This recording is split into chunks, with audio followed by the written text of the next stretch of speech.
Bonjour et merci de me retrouver sur ce nouveau tuto qui est la continuité de mes 10 dernières vidéos concernant la création d'un tableau de bord dans Excel.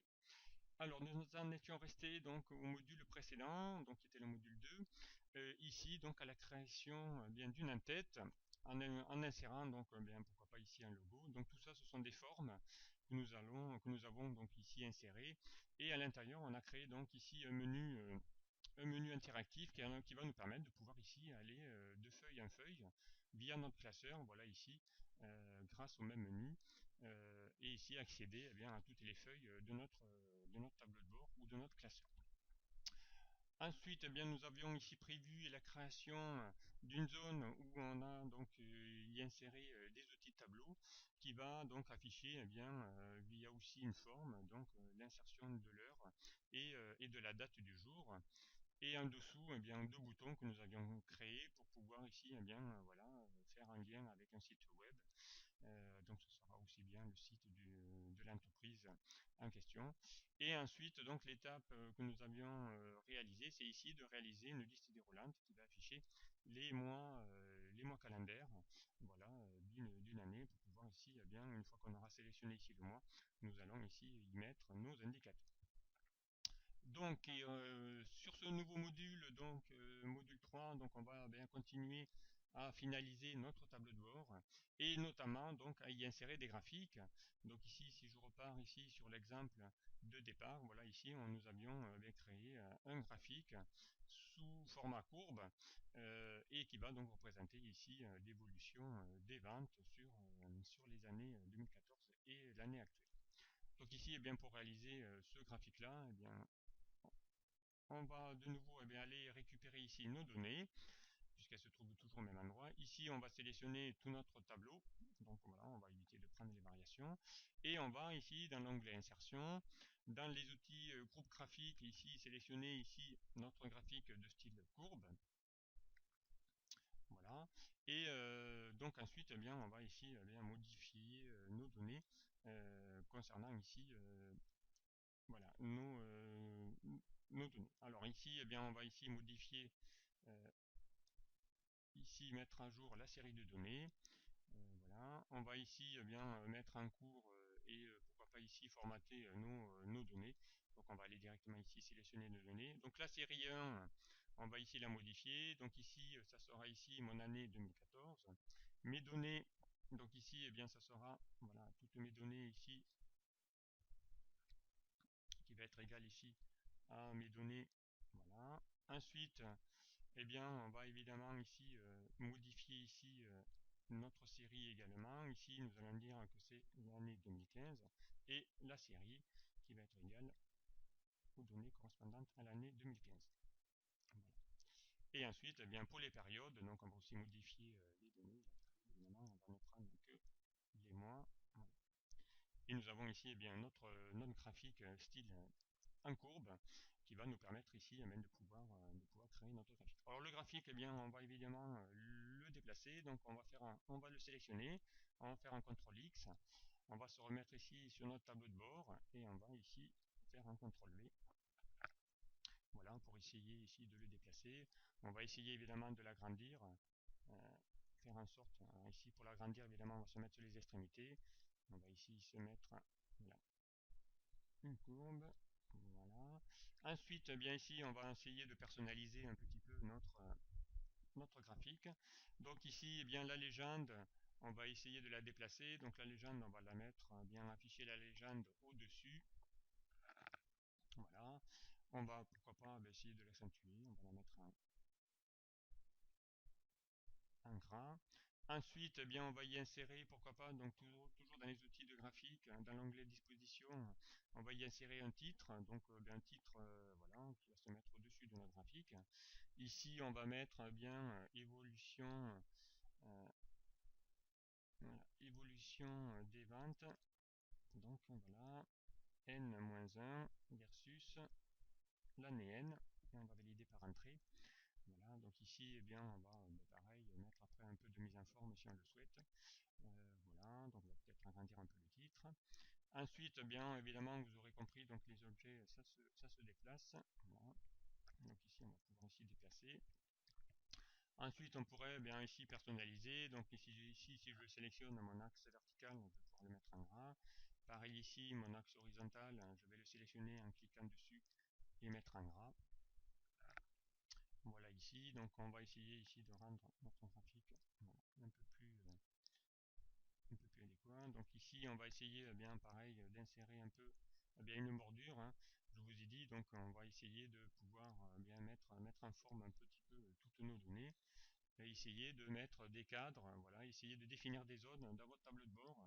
Donc ici, bien pareil, on va se mettre ici, on va réduire notre colonne F, voilà, et ici, on va lui dire, hop, voilà, essayer d'insérer ici une bordure pour que ça fasse également ici notre zone. Donc on va ici dans l'onglet police lui dire une bordure, et notre graphique, eh bien, on va essayer de le déplacer à l'intérieur pour ne pas qu'il dépasse. Voilà. Voilà, donc ici, eh bien, on va lui dire dans le graphique, vous voyez, ici, il y a une bordure, on va lui dire qu'on va supprimer cette bordure. Donc ici, dans la mise en forme, on va lui dire contour sans contour, voilà, comme ça va ici retirer notre bordure de notre graphique, voilà, à l'intérieur, et on a ici eh bien notre graphique. Donc on pourrait eh bien ici pour voir mettre pourquoi pas une couleur de remplissage mais très claire ici, voilà, dans les tons grisés pour voilà, donner un peu de perspective à notre graphique. Voilà ici pour la partie ici graphique, et il nous reste donc ici une dernière étape, ça sera évidemment de créer notre indicateur. Donc ici, eh bien pareil, on va essayer de créer un indicateur. Donc on va faire un CTRL-C, voilà, on va reprendre à peu près la même forme. Un CTRL-V. Je vais me le déplacer. Pardon. Alors, voilà. Pardon. Alors, on va annuler ce que je viens de faire. Voilà.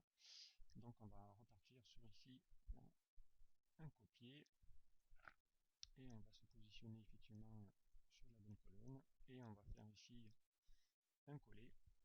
Voilà. Et ici, eh bien pareil, on va essayer de réduire ici nos données. Ici, on va mettre bien indicateur, donc n-1 versus n. Voilà. Et en dessous, eh bien, on va créer donc ici notre indicateur qui va donc ici bien réaliser qui va nous permettre de pouvoir actualiser nos données en fonction du mois qui aura été sélectionné. Je vous rappelle, je vais vous montrer exactement ce que cela va faire. Voilà ici, si je sélectionne ici, bien ici je suis sur le mois de janvier. Si je sélectionne là bien le mois d'avril, vous voyez que automatiquement ici notre indicateur va afficher ici les informations concernant le mois d'avril. Et donc pour ça, eh bien, nous aurons besoin de faire au préalable, pour pouvoir afficher les données ici dans cet objet qui va pouvoir, vous voyez, il se déplace tout seul. Donc nous allons concevoir ici ce mini indicateur. Eh bien, nous allons pouvoir ici bien préparer d'abord les données, et ces données là, donc nous allons les préparer ici. Voilà, c'est ce petit tableau qui va nous permettre de pouvoir ici afficher ici les informations que nous allons faire ici affiché dans notre indicateur. Donc pour ça, eh bien, on va créer ici donc bien ces données là. Alors nous aurons besoin évidemment des valeurs sur l'année 2015, les valeurs sur 2014, la variance entre les deux, et ici on va donc évidemment se créer le fameux bouton que l'on voit ici, qui va soit monter ou qui va descendre en fonction si ça augmente ou si ça descend. Voilà, donc ici vous allez voir comment on va procéder pour essayer d'activer ce bouton. Alors, eh bien c'est reparti. Donc on va ici se remettre dans l'onglet création, ici dans l'onglet données, et là eh bien on va ici taper les données que nous allons avoir besoin. Donc ici je vous l'avais dit, on va avoir besoin de l'année. Alors année, voilà. Donc ici on va avoir besoin de l'année 2014. On va avoir besoin évidemment de l'information également 2015. Voilà. On va avoir besoin ici la même chose, le delta, la variance. Et ici donc il va falloir que ici nos informations voilà, soient ici automatiques. Donc si je sélectionne ici dans mon tableau de bord ici, dans ma liste déroulante, ici que je lui sélectionne le mois d'août, eh bien il faut que évidemment s'affiche ici les informations concernant le mois d'août qui va se trouver voilà ici au mois d'août, eh bien la valeur 50 pour 2014, 80 pour 2015 et pour la variance, donc la variation ici bien 0,60. Et donc pour ça, eh bien on va utiliser donc une fonction qui est très importante, qui est la fonction recherche V. Alors pour ça, même avant d'utiliser cette fonction, je préconise voilà, de nommer nos plages nommées, et vous allez voir que ça va vous simplifier énormément votre fonction recherche V. Alors pour donner des noms à des cellules ou à des plages, eh bien je vais vous montrer comment on fait. Donc nous allons ici revenir dans notre tableau de bord. Voilà, ici c'est ici que nous allons ici récupérer le critère de choix du mois. Et bien sur cette zone là on va lui donner un nom. Actuellement c'est la cellule C28. Et bien ici on va se mettre ici dans l'étiquette de nom et on va lui donner un nom. Ici on va lui donner un nom, on va l'appeler mois. Voilà, mois sélectionné,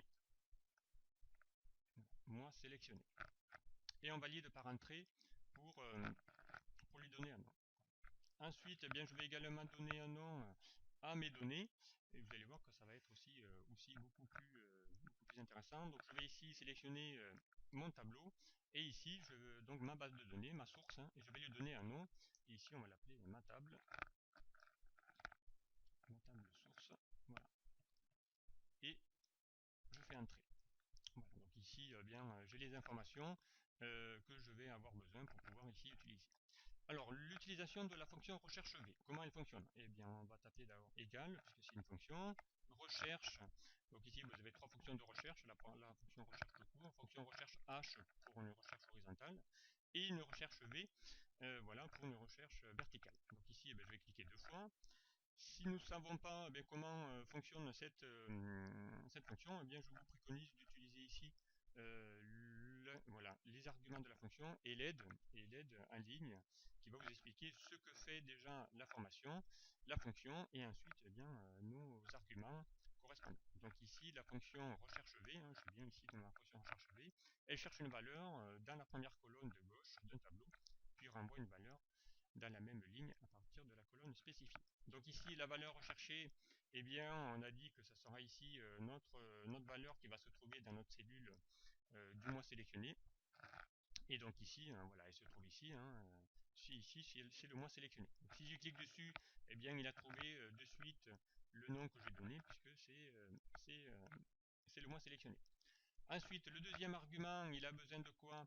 Il a besoin ici de la table de matrice. Donc la table de matrice, on a dit que c'était effectivement ici notre tableau. Donc si je le sélectionne, eh bien voilà, il a bien récupéré ici le nom correspondant qui s'appelle ma table source. Et ensuite ici, eh bien, si je veux ici maintenant sur le troisième argument lui indiquer l'info que l'on veut rechercher, donc ici il vous demande le numéro de la colonne de l'argument de la matrice, donc ici le numéro d'index. Si je veux ici afficher les infos concernant l'année 2014, l'année 2014 par rapport à ma matrice se trouve sur la 1, 2, sur la deuxième colonne. Donc ici je vais mettre 2. Et ensuite, donc ici, je vais afficher, vous avez une option, c'est facultatif, mais vous pouvez ici lui indiquer qui renvoie la valeur exacte ou approximative. Donc ici, on va mettre faux pour récupérer ici la valeur exacte correspondant à ma matrice. Et ici, il vous affiche, d'où l'avantage d'utiliser ici l'aide, il vous affiche ici le résultat. Donc pour le mois d'août, puisque c'était le mois d'août qui était sélectionné dans mon tableau de bord, et bien ici j'ai bien la valeur 50, si je regarde bien, j'ai bien ici la valeur 50 sous l'année 2014. Voilà. Et je valide par OK. Donc ici j'ai l'information concernant ici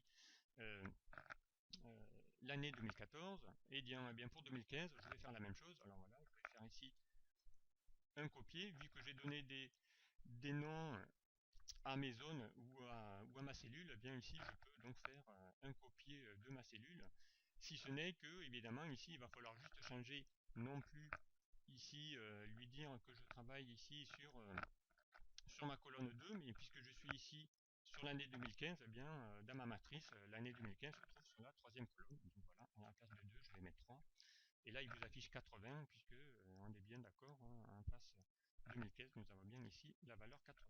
Et bien je valide en faisant OK. Et ensuite, bien même chose pour avoir ici la version, la variation.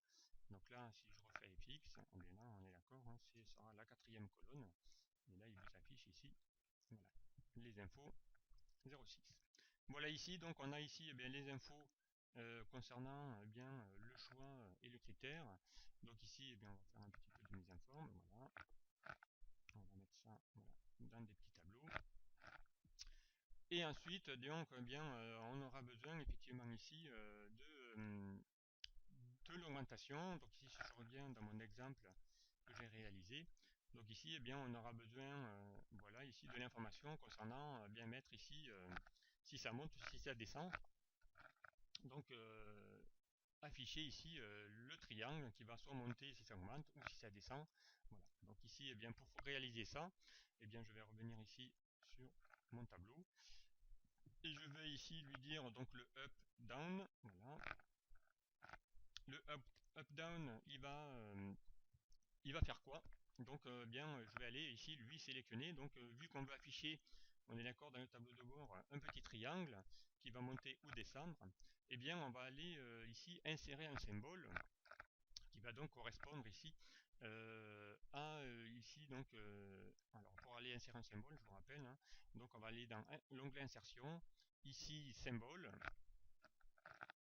Et là, donc ici, ben, on a des symboles donc, ben, les plus utilisés, hein, c'est le symbole winding. Mais ici, si nous voulons les flèches, eh bien, vous allez voir que dans les winding 3, eh bien, ici, on va se retrouver avec quasiment tous les types de flèches, voilà, qui montent et qui descendent.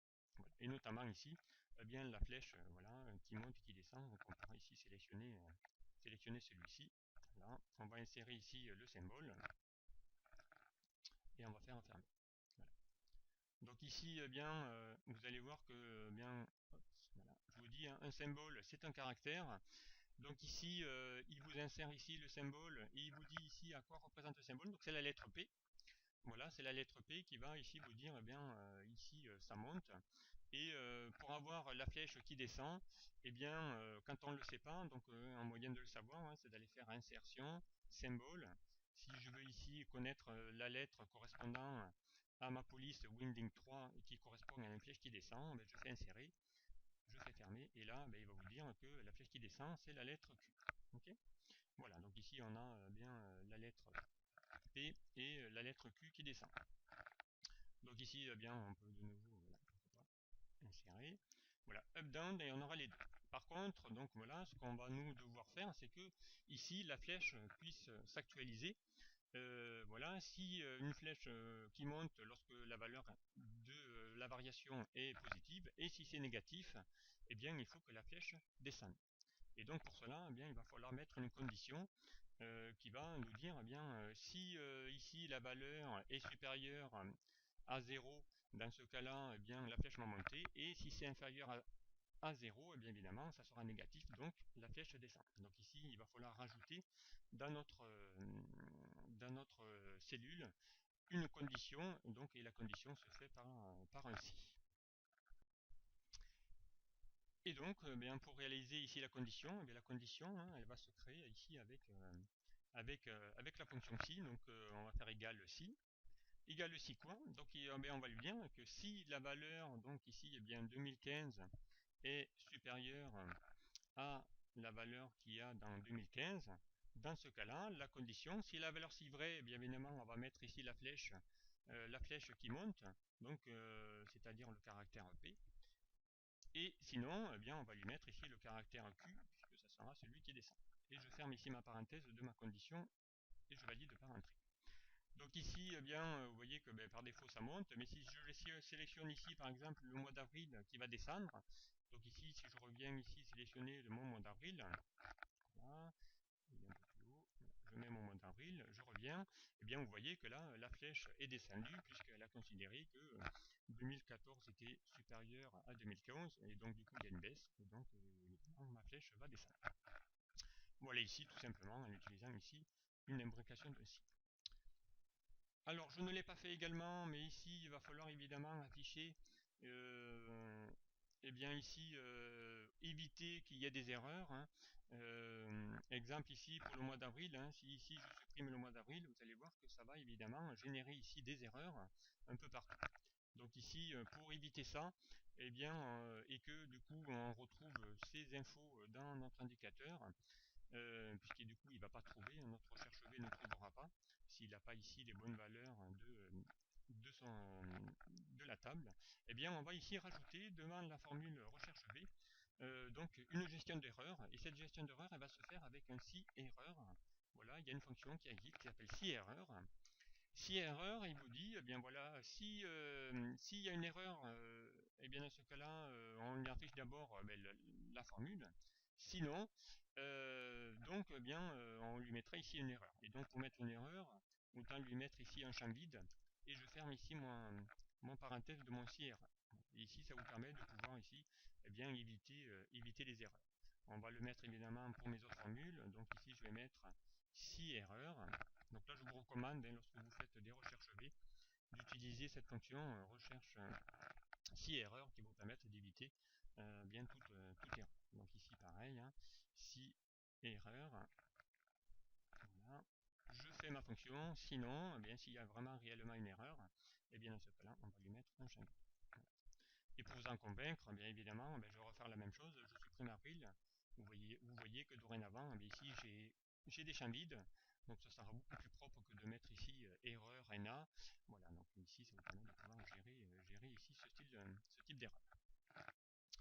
Voilà déjà ici pour les données que nous allons ici récupérer, puisqu'on va se servir ici des données qui sont maintenant liées ici à ici ma liste déroulante, puisqu'ici si je sélectionne maintenant le mois de septembre, mais si je reviens ici j'ai bien les valeurs correspondant au mois de septembre, à savoir 110 sur l'année 2014 et 65 sur l'année 2015.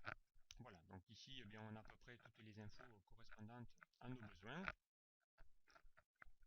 Voilà, maintenant il ne restera plus ici pour ici de formater, donc ici on va lui éviter voilà, de lui mettre autant de décimales, on va rester avec 2 décimales présentées. Et ici, eh bien, on va pouvoir ici, eh bien, pourquoi pas, puisque dans mon exemple, j'affichais ici le sigle euro. Donc, eh bien, ici, on va pouvoir essayer de mettre ici ma valeur avec ici ma phase intermédiaire. Donc, je vais ici répéter ma valeur 2015. On va ici lui dire égal ma fonction ici, mon résultat. Et ici, eh bien, on va lui afficher le sigle euro pour lui dire qu'on parle bien de valeur monétaire. Donc, on fait un clic droit sur la cellule, on fait un format de cellules. On va ici créer un champ personnalisé. Donc on va sélectionner le type 0 puisque nous travaillons ici sur une valeur numérique. Et ici, dans le type, donc ici on va pouvoir mettre entre double cotes le sigle euro. Donc ici, voilà, le sigle euro, espace, voilà. Et vous voyez ici l'aperçu qui aura été affiché. Voilà, donc ici, du coup, le sigle euro est apparu. Donc ici, on va refaire de nouveau OK. Voilà, c'était ici pour avoir une autre présentation de nos données, ici sur l'année en cours, puisque c'est celle-ci que nous ferons afficher dans notre indicateur. Voilà, maintenant nous avons ici toutes les données qui vont nous permettre de pouvoir ici créer notre indicateur. Alors je reviens ici dans mon tableau de bord, et ici je vais créer mon indicateur voilà, qui va ici représenter toutes les informations que nous avons besoin. Alors pour ça, eh bien, on va partir de nouveau, on va insérer des formes. Donc voilà, on va insérer une forme. Alors je vais prendre ici, eh bien, voilà, cette forme-là. On va la dessiner. Voilà. Ensuite, eh bien, évidemment, un petit peu de mise en forme. Ici, on va lui dire, eh bien, tiens, on va lui choisir un bouton plutôt avec relief. Voilà. On va lui dire une couleur de remplissage. On va rester dans les tons gris. On verra après si on lui met ou pas. Voilà, alors une bordure, contour, on va pas lui en mettre, voilà, ça sera peut-être un peu plus sympa. On verra si après on mettra une ombre ou pas, on pourra évidemment y mettre des effets, hein. des effets d'ombre, pourquoi pas. Donc on va lui mettre ici un petit effet d'ombre. Voilà, donc ici on a ici notre premier objet, et ensuite on va y insérer les informations concernant ici la sélection. Alors ici, comme tout à l'heure on avait fait la dernière fois, donc ici nos objets, on va de nouveau insérer des objets. Donc ici je vais prendre une zone de texte que je vais dessiner, où là je vais donc lui dire ici, je vous rappelle, pour ici insérer des données qui se trouvent donc dans une autre feuille, on va ici cliquer dans la barre de formule, on va le faire égal, et égal quoi? Égal ici mon mois sélectionné, et je fais Entrée, et vous voyez qu'ici apparaît dans ma zone de texte les informations correspondantes. Donc là évidemment encore un petit peu de mise en forme. Voilà, je vais centrer. On va essayer de choisir maintenant de mettre des caractères, voilà, de la couleur, police. On va augmenter pourquoi pas la taille. Donc ici pour que tout soit transparent, encore une fois, on va dans les outils de dessin lui dire remplissage aucun, et contour de la forme sans contour. Voilà. Et même principe que nous avions fait lors de mon précédent tuto. Donc ici tous les objets, il va falloir donc via leurs propriétés, donc taille et propriétés, ici lui dire attention ne pas déplacer ou dimensionner avec les cellules. Pareil pour celui qui est derrière, donc clic droit, taille et propriétés, et dans les propriétés lui dire ne pas déplacer. Voilà. Donc ici nous avons ici notre objet. Ensuite on va pourquoi pas lui remettre encore un autre objet. Donc ici voilà, on va faire un CTRL-C, CTRL-V pour dupliquer ici notre objet. Et ici on va lui dire, déjà on va lui changer un peu notre police de caractère. Donc on va lui mettre un droit, on va ici descendre, et là on va lui mettre ici carrément les données à l'intérieur. Donc ici je peux ici utiliser l'information et lui mettre ici 2014 versus 2015. Et je fais Entrée. Pardon. Hop, voilà. S'il n'en veut pas, voilà, on va faire comme ça. Donc on va faire 2014, on a dit, versus 2015. Voilà.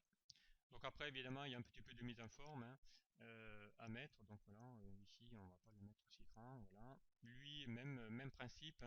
On va essayer de faire en sorte à ce que ici, dans les propriétés, lui non plus ne puisse pas évidemment s'agrandir. Voilà. Vu qu'il a gardé depuis tout à l'heure, c'est l'avantage de faire un copier-coller. Voilà, donc ici on a réalisé ici notre titre, donc après il y aura juste qu'à poser un petit peu nos objets pour les faire glisser à l'intérieur. Ensuite donc là, ne pas oublier si vous voyez que voilà, ici mes objets, donc vous pouvez pouvoir ici les sélectionner, les grouper. Donc encore une fois, on va pouvoir ici dans les outils de dessin grouper voilà, mes objets pour que dorénavant évidemment tout se déplace sur un seul objet. Ensuite, on va y insérer, pourquoi pas ici, maintenant, notre valeur sur 2015, donc la valeur actuelle. Donc on va ici insérer de nouveau une forme. Ici, on va lui dire, comme tout à l'heure, remplissage, aucun contour, sans contour. Et là, on va lui dire, on va aller chercher ici notre valeur que nous avons calculée tout à l'heure, qui se trouve ici dans l'onglet données, et la valeur, si on veut y afficher ici le sigle euro, voilà, il est là. Donc ici, encore une fois, ça sera de la mise en forme. Voilà, on va mettre un gras. Là, par contre, on va essayer de le mettre évidemment, essayer d'augmenter la taille de la police. Voilà. Voilà, en format de dessin, on pourrait, pourquoi pas choisir ici un format spécifique si on veut utiliser ici les outils WordArt. Voilà, donner un petit peu une présentation un petit peu différente. Voilà ici pour cette partie là. On verra également qu'on pourra ici y insérer, pourquoi pas. Donc ici je vais faire un CTRL-C aussi et un CTRL-V. Voilà. Et ici on va lui mettre notre information qui va être, voilà, on va lui dire que c'est des cas euros. Donc elle n'a pas besoin d'être aussi grande. Donc ici pareil, on va pouvoir ici afficher l'information ici tout en haut. Voilà, on positionne, donc ce sont que des objets, hein. Nous allons ici pouvoir de nouveau grouper, hein, puisque voilà, pour essayer de les garder solidaires. Voilà, donc ici, donc ici si je sélectionne mon objet, voilà, tout est solidaire. Voilà, donc maintenant reste à mettre ici l'info concernant le triangle qui va monter ou descendre en fonction donc de la variance de nos données. Donc là aussi, encore une fois, hein, on va pouvoir ici de nouveau insérer un objet. On va ici, on va mettre par ici. Ici, on va lui dire, ma source, elle est où? Donc on va lui faire égal quoi? Égal dans ma feuille de données ici, mon indicateur où j'ai mis ici ma formule. Je fais OK. Évidemment, là encore une fois, on va lui mettre ici une mise en forme. On va évidemment augmenter la taille. Je vous dis, un symbole, c'est ni plus ni moins, donc ici un caractère. Donc on va pouvoir ici mettre voilà, une couleur de remplissage. Donc alors une couleur de remplissage sur mon caractère. Donc évidemment, il va falloir ici aller dans la police, puisque c'est un caractère. Je vous dis, voilà, on va se mettre pourquoi pas en gras. On va lui mettre, pourquoi pas, hop. Alors est-ce qu'on peut ici, voilà, choisir soit ça, non. Alors bon, on va laisser juste une couleur de remplissage. Évidemment ici ma zone de texte, lui par contre je vais lui dire aucun remplissage et contour, évidemment aucun, pour ici représenter ici ma flèche. Voilà, donc remplissage du texte. Contour du texte, si vous voulez un contour de style blanc, pourquoi pas, hein, ça lui donnera un petit contour.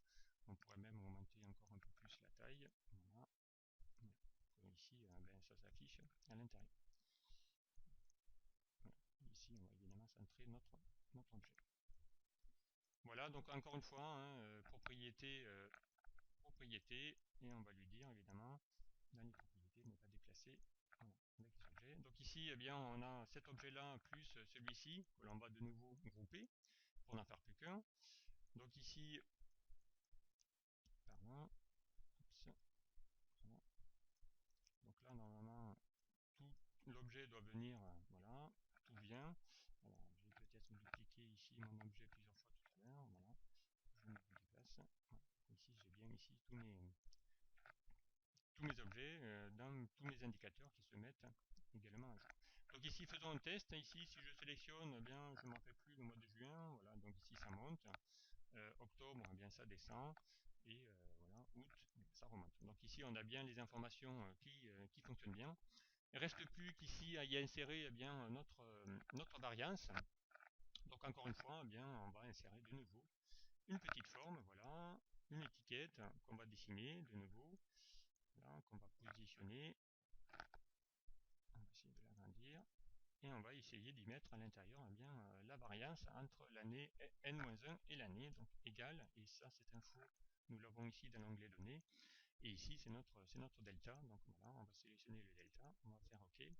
Encore une fois, de la mise en forme, voilà, on va mettre en gras, donc ici on va mettre un peu plus gros, voilà, pourquoi pas.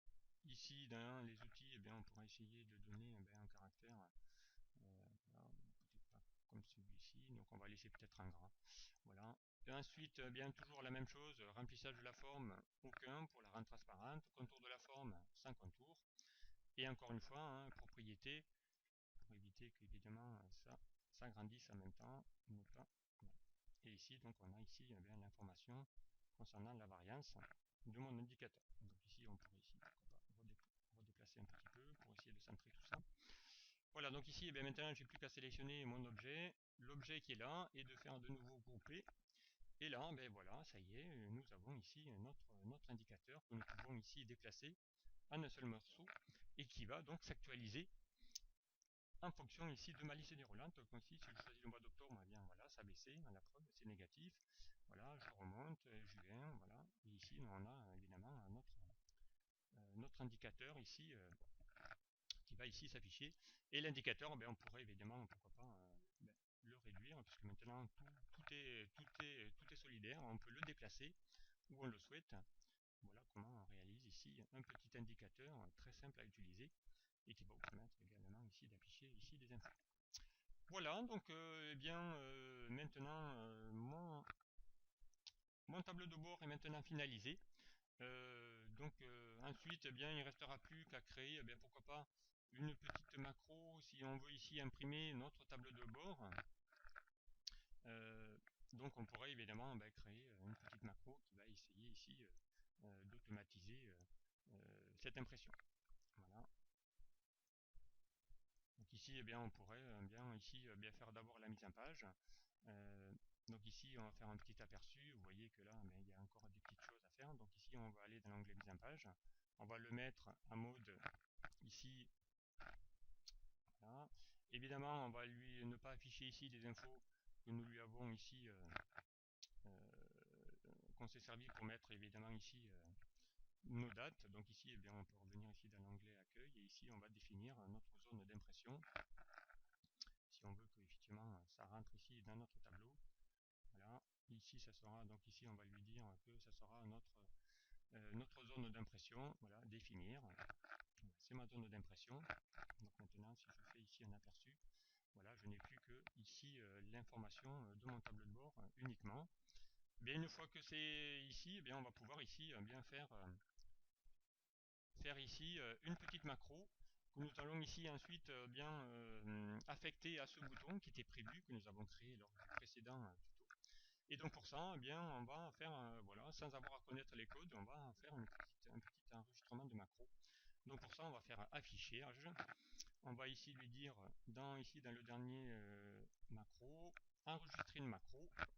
Donc le principe d'enregistrer une macro, donc ici, c'est de lui donner un nom. Donc ici, c'est imprime, on va l'appeler imprime tableau de bord, TDB. On pourrait ici lui mettre, pourquoi pas, une touche de raccourci. Ici, on va lui dire, voilà, procédure permettant le lancement de l'impression du tableau de bord. Voilà. Je clique OK et à partir de là, attention, tout ce qu'on va ici réaliser va être donc automatiquement pris en compte dans notre macro. Donc si on veut évidemment faire ici une impression, on peut faire ici, pourquoi pas, un aperçu avant impression et ici cliquer juste sur l'onglet imprimer. Et voilà, donc ici l'impression est faite et à partir de là, on peut arrêter notre macro. Donc ici la macro peut s'arrêter en cliquant ici sur le petit carré. Voilà, donc maintenant notre macro a été enregistré. Donc si vous voulez voir un aperçu de votre macro, donc ici dans l'onglet affichage, on peut ici afficher les macros. Ici je vais trouver évidemment imprime et si je veux aller voir son contenu, voilà, il a juste fait ici une ligne de commande qui va sur l'active sélection faire un printout pour aller imprimer juste la zone de sélection. Voilà. Tout simplement. Et on ferme ici notre Visual Editor. À partir de là, il ne reste plus qu'ici qu'à ce bouton, voilà, de lui affecter ici le bouton. Et donc on fait un clic droit sur la forme ou le bouton que nous avons créé, affecter une macro. Et là, on va aller sélectionner ici imprime le nom de votre macro et on fait OK. Et voilà, dorénavant, on a ici, si on clique dessus, on a évidemment notre main qui s'affiche pour pouvoir imprimer notre document. Voilà, donc voilà, donc le tuto est maintenant terminé. Voilà, vous avez appris ici à réaliser votre premier tableau de bord. Voilà, donc un tableau de bord assez simple à réaliser, pas énormément de formules. Voilà, la dernière étape qui restera, puisque nous avons créé une macro, c'est ici d'enregistrer dorénavant votre fichier, faire un enregistré sous, et lui dire ici lui dire de l'enregistrer non plus au format XLSX, mais de l'enregistrer au format prenant en charge les macros. Voilà, c'était ici, je vais lui dire évidemment de l'enregistrer. Et là, du coup, maintenant, vous voyez ici, je suis bien ici en format XLSM pour macro, voilà, puisque nous avons ici créé une petite macro qui va juste imprimer. Sinon, vous allez la perdre si vous ne le sauvegardez pas sous ce format-là. Voilà, donc ici, maintenant, voilà, les étapes ont été ici toutes réalisées. Voilà. Et on pourrait évidemment, pourquoi pas ici, une dernière étape, éviter que les gens ici modifient les informations, c'est de protéger votre feuille. donc pour éviter que les personnes remodifient ici les données, puisque tout le reste va être interactif. Voilà, eh bien merci de m'avoir suivi, et puis à très bientôt sur un prochain tuto. Au revoir.